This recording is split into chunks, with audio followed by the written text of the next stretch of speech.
మా కళ్యాణ సీతని కన్నులార చూడరండి,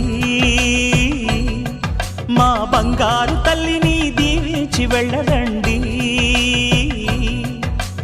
జానకమ్మ చెయ్యి పట్టు జాన ఇంక ఎవ్వరంట, రఘురాముడే.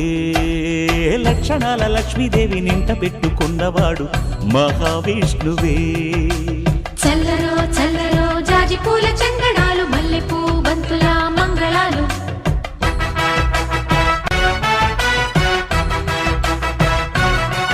మా కళ్యాణ సీతని కన్నులార చూడరండి, మా బంగారు తల్లిని దీవించి వెళ్ళరండి.